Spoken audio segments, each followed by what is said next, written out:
few things going on this week. I do have a bulletin in the seats today. So just FYI, we do have things going on every Wednesday here. We would love to see you here on Wednesday.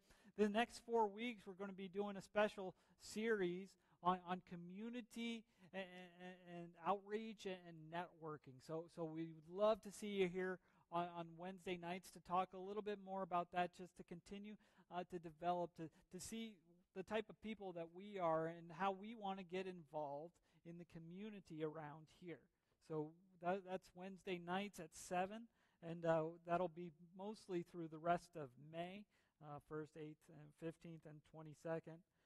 There are a few other things going on, but want to highlight local church conference going on in a few weeks. This is going to, this is our yearly meeting where you kind of find out some things that maybe we don't talk about on Sunday mornings. This is the things that we dive into a little bit on the finances. We'll kind of vote in board members and all that. Everybody's invited. You don't have to be a member. We want you to be a part of it. We're doing it on Sunday this year, which is new. It's going to be a lot of fun. We're going to have a lot of food, too. I think we're a food-type church, so we like to gather around food. So definitely come, bring something to share, and we'll eat on that.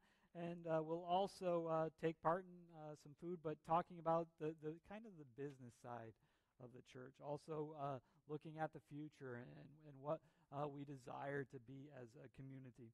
Also, just want to draw attention to this last one here. Edgewood Preschool is doing a 500 festival. They do it every year. They kind of do all these fun different events. It's a big fundraiser for them. I did send out an email this morning. Maybe you've already seen it, but there's a link if you want to sign up to volunteer for those games. And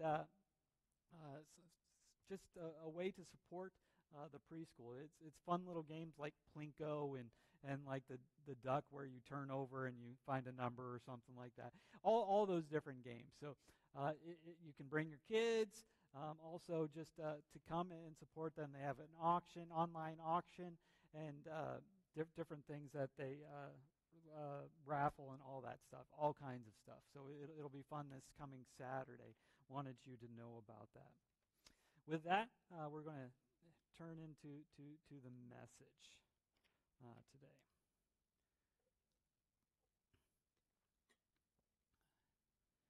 Now, did you know the sun is 93,507,000 miles from the earth? That's a long way. That's a long distance.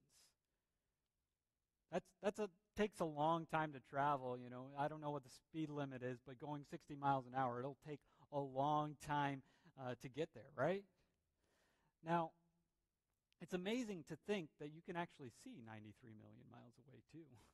That's got to be pretty big to think about that. And of course, the sun, 93 million miles away, but it provides warmth for us.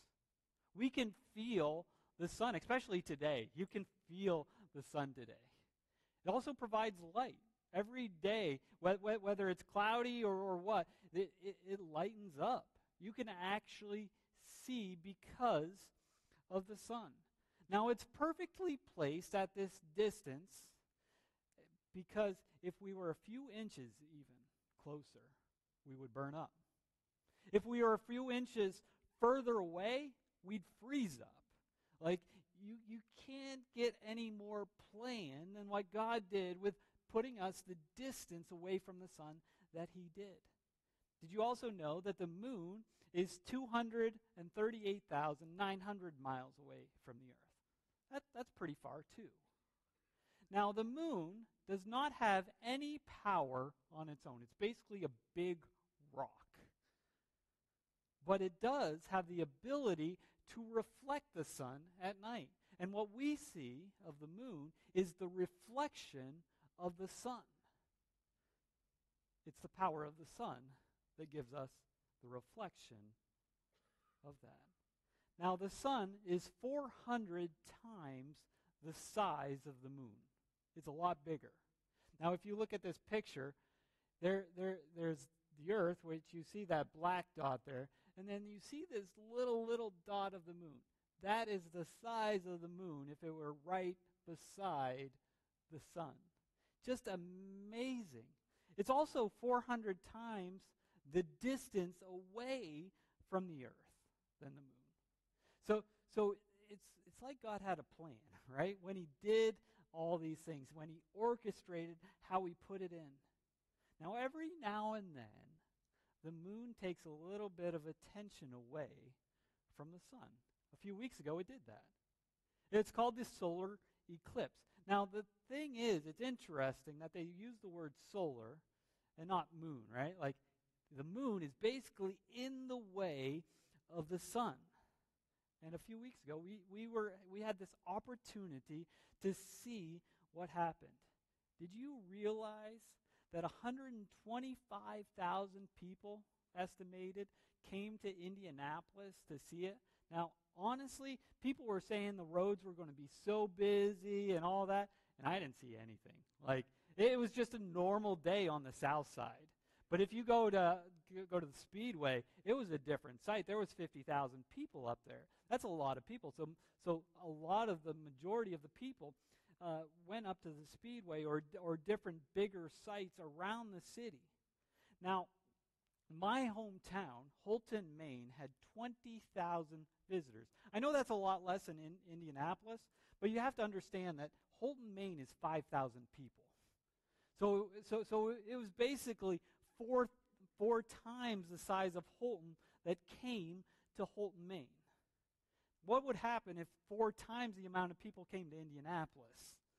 I think people would have been parking down here, right, too, and to be able to see it. You know, the church down the road had a sign, parking for $10. I don't think anybody parked there. I think they overestimated how many people were going to come in town. You probably saw that, Jane. It was right across the road, basically, on Thompson from you, Lifeway there. But it's pretty amazing, all the people that came out in Holton. Now, Holton has this small, what they call international airport. It's only called international airport because it's basically right on the border of Maine and Canada. Like that's the only reason. Now, rumors are, because there were a bunch of private jets that flew in that day. Rumors are that Taylor Swift was one of those people. One of the jets matched exactly the description, and they have these Swifties out there that track her jet, I guess. I don't know. I thought that was stalking it, but but all these Swifties say they were there. Now the airport, because all the celebrities and stuff were landed in the airport, but they never left the airport. They stayed right on the airport grounds to be able to see it, and then they left right after it happened. So they flew in and out. Taylor Swift was one of those that they say was there. John Travolta was another one. But there were no pictures, so there's no proof. You'll never actually make me understand or believe that actually happened. But there were also a couple filmmakers from New York City that were coming, and they had been coming for a few months, talking to different people and interviewing them, making a documentary about this small town, getting ready for all these people to come there. But it really is an amazing thing. Because if you saw the eclipse, I can't imagine you being in this area and not taking time out to go outside. I hope you were able to. But it was absolutely breathtaking. I wasn't expecting much because I saw the 2017 eclipse, the partial eclipse. But there's nothing compared to a partial eclipse to the actual totality, right? Because when you were looking through the glasses at the partial eclipse, you're like, it's kind of, this small thing eclipsing into this light. But when you took off your glasses during totality, it was one of the most breathtaking things I have ever seen. Now, here in our backyard, you can normally hear traffic on the roads. You can hear 465. It's not too far away. But during that moment, you heard no traffic. The only thing we did hear was our kids. And every now and then, a neighbor would just start clapping, going, yeah, yeah. You could hear it in the background. It was pretty cool. It's a pretty amazing sight to see. And with that, we're going to be in John 8. John 8, 1 through 12, and this will seem like an interesting scripture, but stick with me. Let's read it. Let's check it out. It says, "At dawn, he appeared again in the temple courts, where all the people gathered around him, and he sat down to teach them. The teachers of the law and the Pharisees brought in a woman caught in adultery." I told you it was a little bit different, right? Like, you go from talking about the sun to the moon, and you're talking about a woman caught in adultery. I'm not following you. Bear with me. We'll get there. They made her stand before the group and said to Jesus, "Teacher, this woman was caught in the act of adultery. In the law, Moses commanded us to stone such women. Now what do you say?" I'm going to pause right there. First thing you need to know is that this law that they're talking about is not just talking about the woman. Because with adultery, there are two people that are always involved. And they did not bring the man, they just brought the woman. That's an interesting thing to think, right? Why did they not bring the man? Why are they just bringing this woman? They wanted to trap Jesus. Either way, the woman must have felt hopeless. Like she had no way out. There was no way to be able to get out of this. She knew what she had done wrong. She was caught in it, right?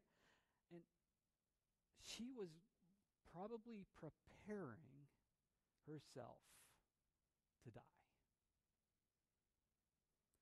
So how would you respond to the Pharisees in this situation? How would you talk to them? This is what Jesus did. Continue on reading.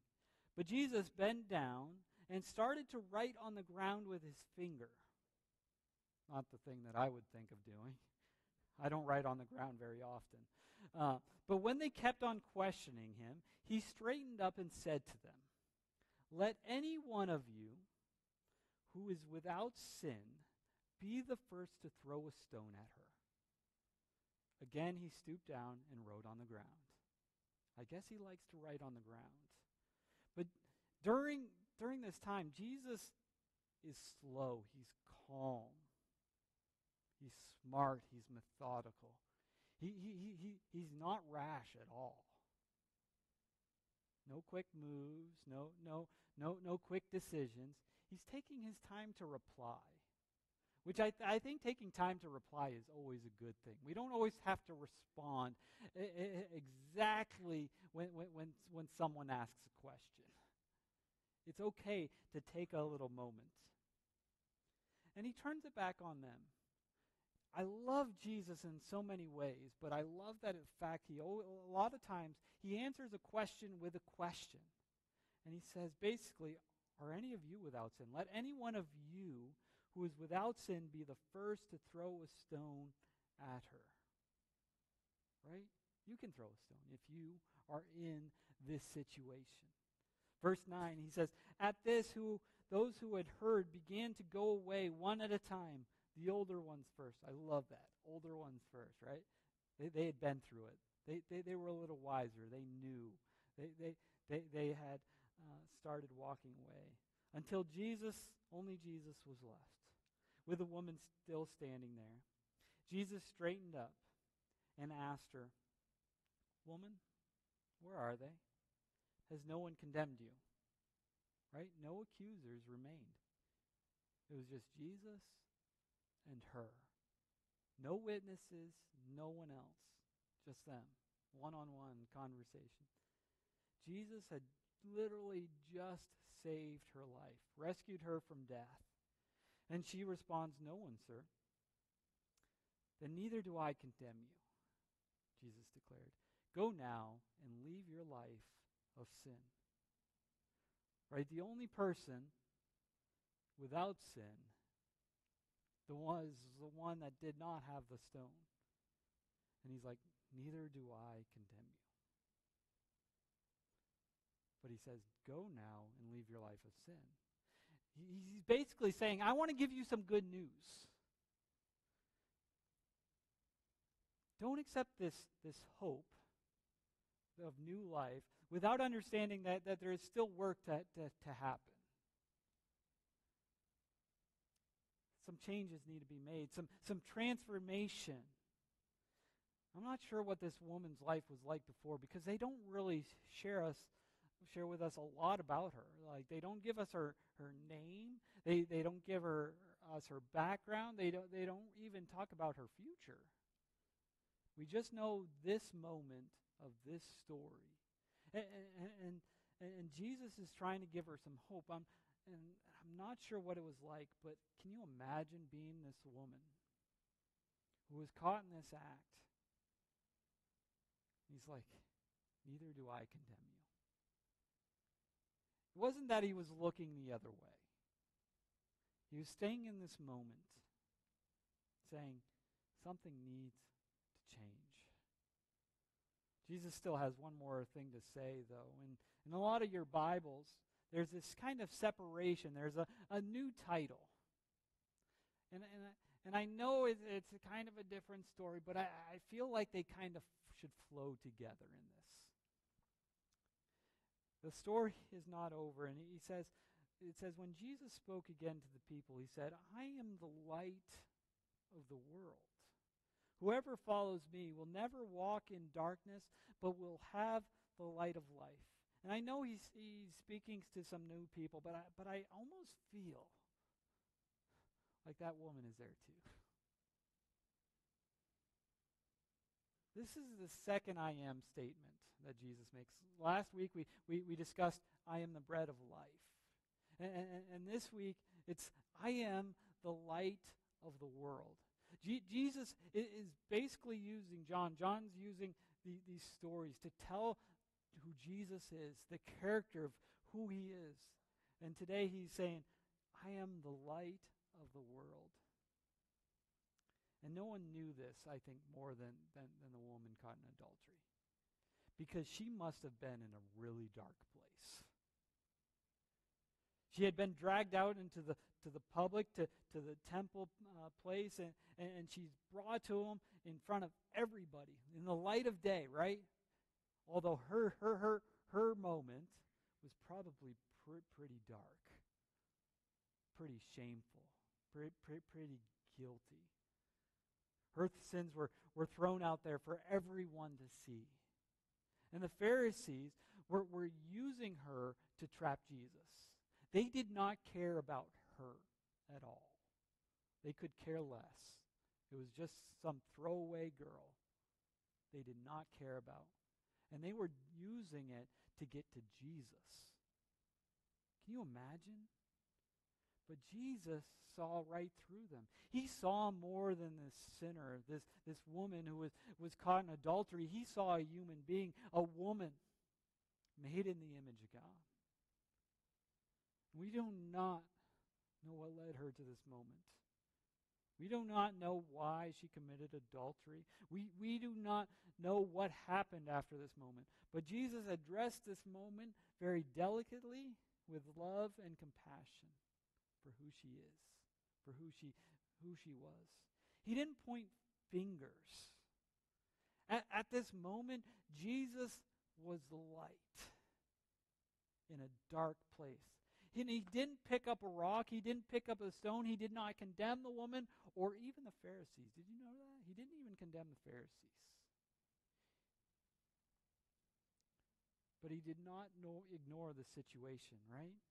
He addressed the sin in the lives of the ones holding the stones, but he said, well, if you don't have sin, right? I'm not saying that you do, but he knew. They did. He said, if you are without sin, you can throw the first stone. And of course they knew, they understood, and that's why they dropped the stones and walked away. He didn't have to point out any individual. He didn't have to mention any sin, although I kind of wonder, what was he writing in the sand? Was he drawing a line? What was he just doing a doodle? Was he writing the sins of the Pharisees in the sand?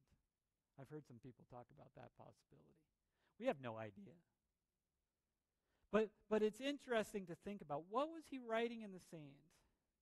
You know, it's interesting. People are so quick to judge others, especially with the sins that they deem worse than their own. Right? This woman was caught in adultery. So they thought, oh, these sins are worse than ours. So we'll bring her to Jesus to try to trap him. We don't care about her, but we'll try to trap Jesus in this. You know, it's interesting. I saw a meme the other day. It says, judging a person does not define who they are. It defines who you are. I thought that was interesting. I like that a lot. Judging a person does not define who they are. It defines who you are, right? Now, Jesus is a light. He's the light of the world. And light changes our perspective. We start to see things differently when we understand the light. It gives us an opportunity to look at things in a different perspective, to see things differently. And Jesus has a way not just of letting us see other things differently, but to look into a mirror and see ourselves differently, to judge ourselves. Taking our focus away from people's sins and turning the emphasis onto us. With this, the Pharisees, one by one, dropped the stone and walked away. They knew they were guilty. Then he asked the woman, "Where are they now? Has no one condemned you?" "Then neither do I condemn you." Jesus is a light, and that light changes our perspective. That light also frees us from darkness. Anywhere you go, any darkness that happens, it has nothing against the light. The McHughes went to the caves, right, during spring break.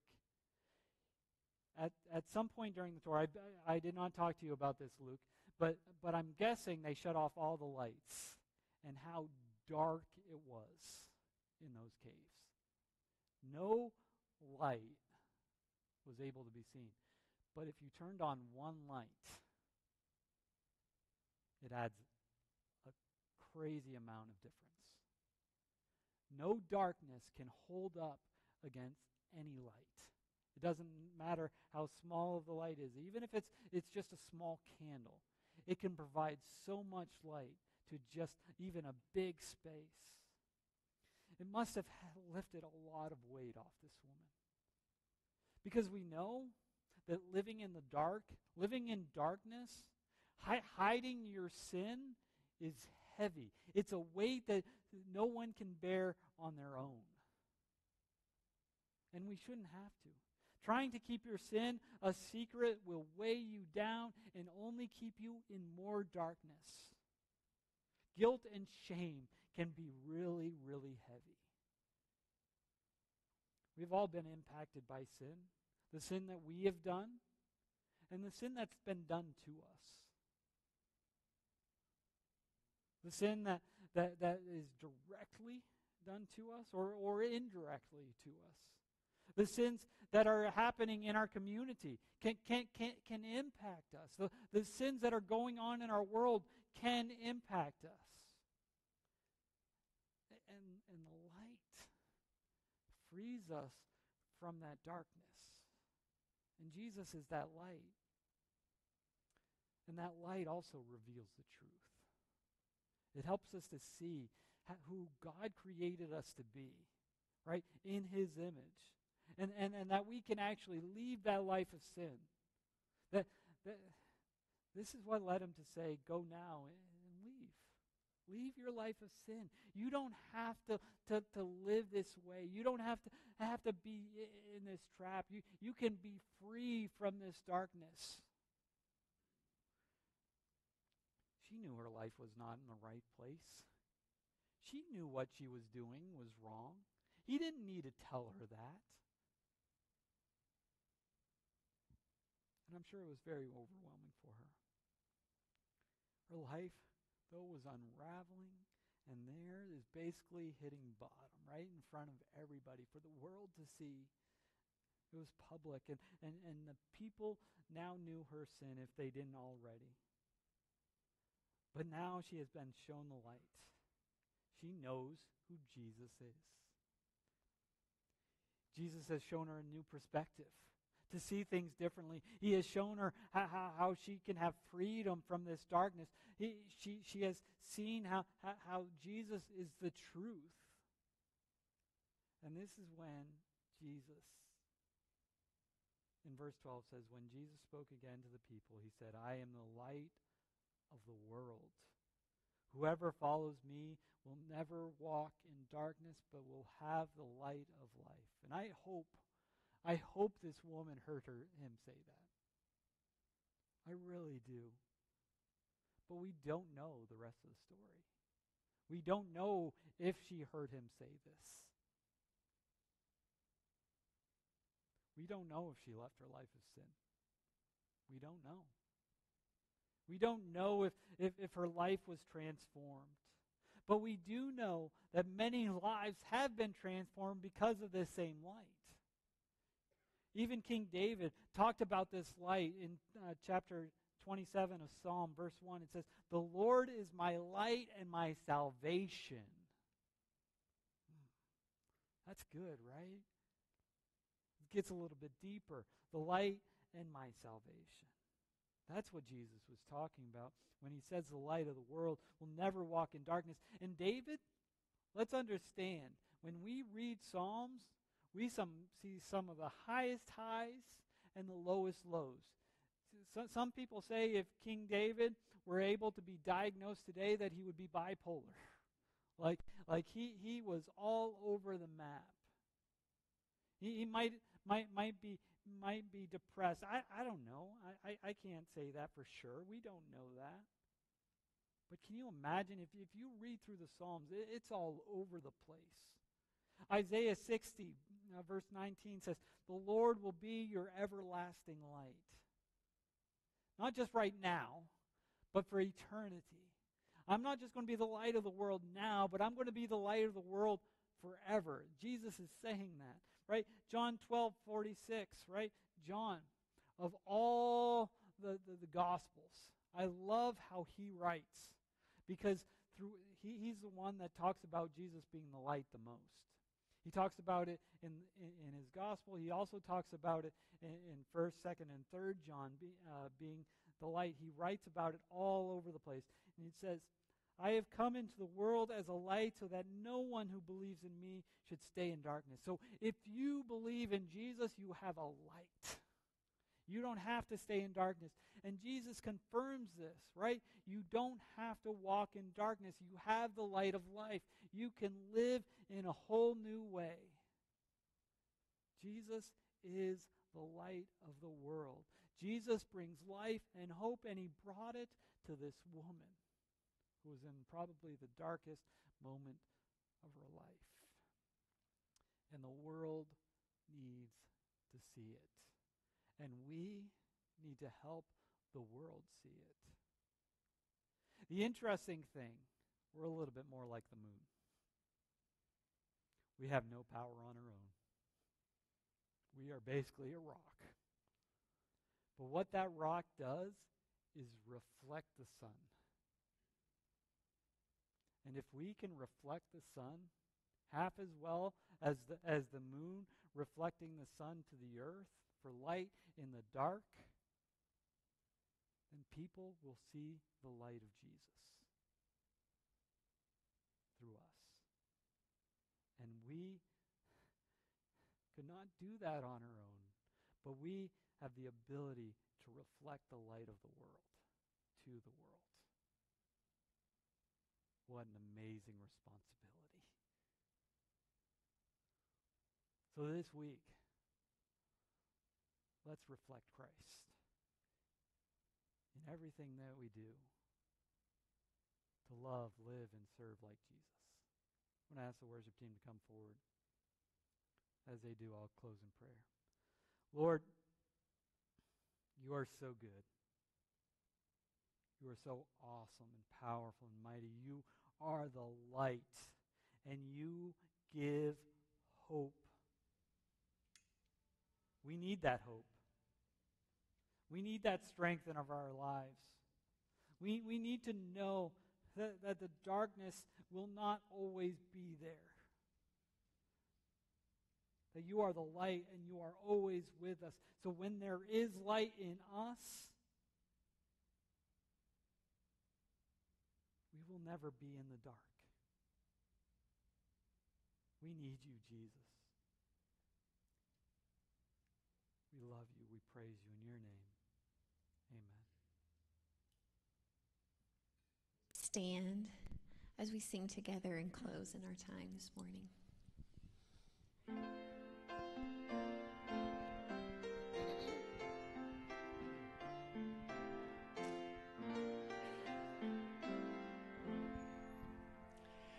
Take my life and let it be consecrated, Lord, to Thee.